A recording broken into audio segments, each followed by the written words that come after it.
Now, as you know all too well, Donald Trump is not short of haters. Read a newspaper, watch television, listen to the radio. It doesn't even have to be political news and commentary.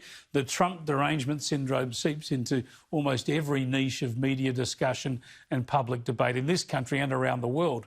We know that Trump's divisive. We know he's narcissistic, really. We know he's abrasive. We know he's unorthodox. We know he's crude. We know he says wild and exaggerated things every day. Some of us are actually more interested in what he does, though. That's a large part of the reason I've spent a lot of time picking over the excesses of the media and others in this field. I mean, there are just so many people attacking Trump every minute of every day.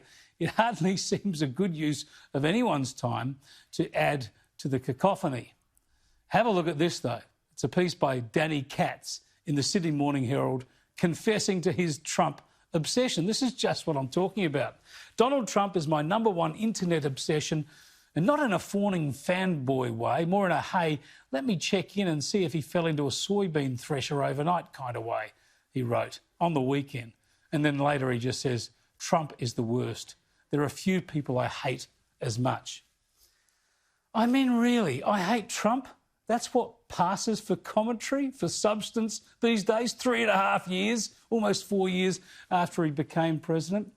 But as if that's not bad enough, we've just had some more of the same from a former defence minister of this country, a former coalition defence minister.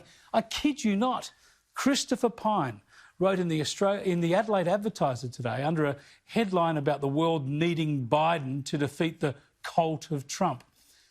After the Democratic and Republican parties' national conventions in the past fortnight, he wrote, it is even more obvious that the world needs Biden to win. Mrs. Pyne said this, and he was until just over a year ago, he was one of those in charge of our defence and security alliance with the US.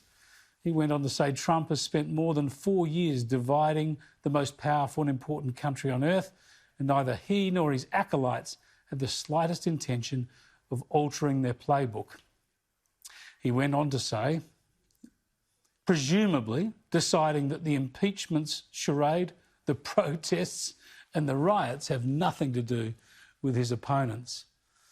And Pyne went on to say after that, it is such a shame. I am more naturally a Republican than a Democrat, although there are aspects of the Democrats that I approve of, yet the Republican Party that I would recognise is not on display in these troubled times.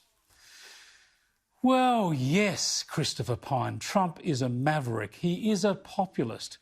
But before the pandemic, he'd cut taxes, rejuvenated the economy, turned his back on Paris, boosted jobs, stood up to China, defused the North Korean problem, recognised Jerusalem, pushed US allies to lift their game, and toughened border security. It's hard to see what part of this would not normally be supported by a sensible coalition politician. And it's hard to see how a former Australian Defence Minister speaking in these emotive and superficial terms helps Australia's interests.